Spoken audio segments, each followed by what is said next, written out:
Budget 2025 का संपूर्ण तरीके से एक बार क्विक रिवीजन कर लेते हैं वन लाइनर क्वेश्चन के माध्यम से। केंद्रीय बजट 2025-26 किस तिथि को प्रस्तुत किया गया था? उत्तर है 1 फरवरी 2025 को। केंद्रीय बजट 2025-26 किसने प्रस्तुत किया? उत्तर है वित्त मंत्री निर्मला सीतारमण ने। 25-26 के बजट का मुख्य उद्देश्य क्या था? आर्थिक विकास को गति देना, कृषि, इंफ्रास्ट्रक्चर, एमएसएमई और करदाताओं को राहत देना। कर से जुड़े महत्वपूर्ण प्रश्न जैसे नई कर व्यवस्था के तहत कर मुक्त आय सीमा कितनी कर दी गई है? 12 लाख रुपए।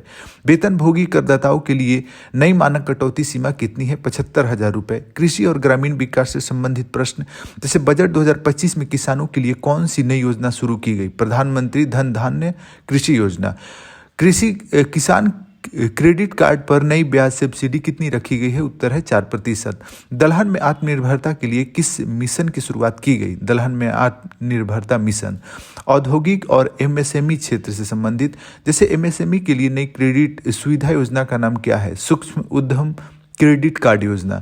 स्टार्टअप के लिए नए निधि कोष में कितनी राशि आवंटित की गई है? 10,000 करोड़ रुपए।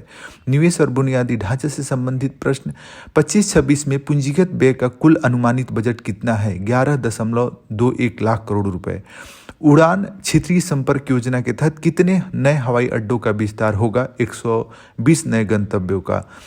राजकोषीय और आर्थिक संकेतक से संबंधित प्रश्न जैसे 2025-26 के लिए अनुमानित राजकोषीय घाटा जीडीपी का कितना प्रतिशत होगा? 4.4%।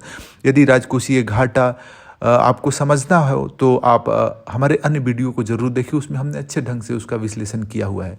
बजट में कुल राजस्व प्राप्ति का अनुमानित लक्ष्य कितना रखा गया है? 38.3 लाख करोड़ रुपए। विज्ञान, टेक्नोलॉजी और अनुसंधान से संबंधित प्रश्न जैसे परमाणु ऊर्जा क्षेत्र में आत्मनिर्भरता के लिए कौन सा नया मिशन शुरू किया गया है? लघु modular reactor mission. Artificial intelligence और डिजिटल इंडिया मिशन के लिए कितनी राशि आवंटित की गई है? उत्तर है 15,000 करोड़ रुपए। सामाजिक कल्याण और स्वास्थ्य से संबंधित प्रश्न आयुष्मान भारत योजना के तहत स्वास्थ्य बीमा कवर को बढ़ाकर कितनी राशि कर दी गई है? 7 लाख रुपए। प्रधानमंत्री आवास योजना के तहत कितने नए घर बनाए जाएंगे? 80 लाख नए घर बनाए जाएंगे। महिला उद्यमिता को बढ़ावा देने के लिए किस नई योजना की घोषणा की गई? उत्तर है नारी शक्ति विकास योजना। शिक्षा और रोजगार से संबंधित प्रश्न बजट 2025 में एनईपी नई शिक्षा नीति को लागू करने के लिए कितनी राशि आवंटित की गई? 1.2 लाख करोड़ रुपए। युवा स्किल डेवलपमेंट के लिए किस नए कार्यक्रम की शुरुआत की गई है? प्रधानमंत्री कौशल विकास योजना। 4.0। अंतर्राष्ट्रीय व्यापार और वित्तीय नीति से संबंधित प्रश्न जैसे विदेशी निवेश आकर्षित करने के लिए कौन सी नई पहल शुरू की गई है? उत्तर है भारत निवेश प्रोत्साहन योजना। भारत का 25-26 के लिए जीडीपी विकास दर लक्ष्य कितना रखा गया? 7.2%। रेलवे और परिवहन से संबंधित जैसे 2025-26 के बजट में भारतीय रेलवे के लिए कितनी राशि आवंटित की गई है? 2.5 लाख करोड़ रुपए। रेलवे के आधुनिकीकरण और वंदे भारत ट्रेनों के विस्तार के लिए कितनी नई ट्रेनें जोड़ी जाएंगी? 300 नई वंदे भारत ट्रेन। राष्ट्रीय राजमार्ग और एक्सप्रेसवे के विस्तार के लिए कितनी राशि आवंटित की गई है? 2 लाख करोड़ रुपए। मेट्रो और सार्वजनिक परिवहन में सुधार के लिए कौन सी योजना लॉन्च की गई है? Smart urban transport mission. Digital India और टेक्नोलॉजी से संबंधित अन्य प्रश्न भी देख लें। बजट 2025 में 5G और 6G तकनीक को विकसित करने के लिए कितनी राशि आवंटित की गई है? 20,000 करोड़ रुपए। आर्टिफिशियल इंटेलिजेंस और मशीन लर्निंग के लिए भारत सरकार की नई योजना का नाम क्या है? AI for all mission. Digital भुगतान को बढ़ावा देने के लिए कौन सी नई पहल की गई है? भीम UPI 3.0 और डिजिटल इंडिया एक्सेलरेशन प्रोग्राम। ऊर्जा और पर्यावरण से संबंधित प्रश्न जैसे ग्रीन एनर्जी और सौर ऊर्जा को बढ़ावा देने के लिए कितनी राशि आवंटित की गई है? 1.75 लाख करोड़ रुपए। हाइड्रोजन ऊर्जा को बढ़ावा देने के लिए कौन सी योजना लॉन्च की गई है? राष्ट्रीय green hydrogen mission. Electronic vehicle sector को समर्थन देने के लिए कितनी राशि आवंटित की गई है? 50,000 करोड़ रुपए। जलवायु परिवर्तन से निपटने के लिए कौन सा नया मिशन शुरू किया गया है? Bharat net zero mission. रक्षा और अंतरिक्ष से संबंधित प्रश्न जैसे रक्षा बजट 2025-26 के लिए कुल आवंटन कितना है? 6.5 लाख करोड़ रुपए। रक्षा क्षेत्र में आत्मनिर्भरता को बढ़ावा देने के लिए कौन सी नई योजना शुरू की गई है? रक्षा स्वदेशीकरण मिशन। इसरो के नए मिशन के लिए कितनी राशि आवंटित की गई है? 40,000 करोड़ रुपए। चंद्रयान 4 और गगनयान मिशन के लिए कितनी राशि आवंटित की गई है? 10,000 करोड़ रुपए। सामाजिक कल्याण योजनाओं से संबंधित प्रश्न, प्रधानमंत्री गरीब कल्याण अन्न योजना के तहत कितने लोगों को लाभ मिलेगा? 80 करोड़ लोग।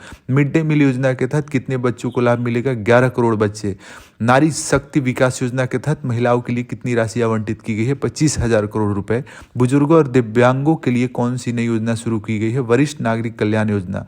स्वास्थ्य और चिकित्सा संबंधित प्रश्न, आयुष्मान भारत योजना के तहत कितने नए अस्पताल बनाए जाएंगे? 200 नए अस्पताल। टीबी उन्मूलन मिशन के लिए कितनी राशि आवंटित की गई है? 10,000 करोड़ रुपए। स्वास्थ्य क्षेत्र में डिजिटल सुधार के लिए कौन सी नई पहल की गई है? Digital health mission. शिक्षा और कौशल विकास से संबंधित प्रश्न, जैसे नई शिक्षा नीति को लागू करने के लिए कितनी राशि आवंटित की गई है? ये हमने बता दिया 1.2 लाख करोड़ रुपए। प्रधानमंत्री कौशल विकास योजना 4.0 के तहत कितने युवाओं को ट्रेनिंग दी जाएगी? 1 करोड़ युवा। सरकारी स्कूलों में डिजिटल शिक्षा को बढ़ावा देने के लिए कौन सा मिशन शुरू किया गया है? ई विद्या मिशन। अंतर्राष्ट्रीय व्यापार और वित्तीय नीति से संबंधित प्रश्न, जैसे भारत का 2025-26 के लिए निर्यात लक्ष्य कितना रखा गया है? 1.2 ट्रिलियन डॉलर। रुपए को अंतर्राष्ट्रीय करेंसी के रूप में स्थापित करने के लिए कौन सी नई नीति लाई गई है? रुपया अंतर्राष्ट्रीयकरण नीति। विदेशी निवेश आकर्षित करने के लिए कौन सी नई पहल शुरू की गई है? भारत निवेश प्रोत्साहन योजना। युवा और स्टार्टअप के लिए योजनाएं से संबंधित प्रश्न, जैसे स्टार्टअप इंडिया मिशन के लिए कितनी राशि आवंटित की गई है? 15,000 करोड़ रुपए। युवाओं के लिए नए रोजगार अवसर पैदा करने के लिए कौन सी योजना शुरू की गई है? राष्ट्रीय रोजगार सृजन योजना। अन्य महत्वपूर्ण प्रश्न, जैसे बजट 2025 में कौन से नए टैक्स लगाए गए हैं, जैसे डिजिटल ट्रांजैक्शन टैक्स और ग्रीन टैक्स। केंद्र सरकार के खर्च का सबसे बड़ा हिस्सा किस क्षेत्र में गया है? रक्षा, इंफ्रास्ट्रक्चर और सामाजिक कल्याण में। भारत सरकार का 2025-26 के लिए आर्थिक विकास दर कितना अनुमानित है? 7.2%। इस बजट को किसका बजट कहा जा सकता है? संतुलित बजट कहा जा सकता है।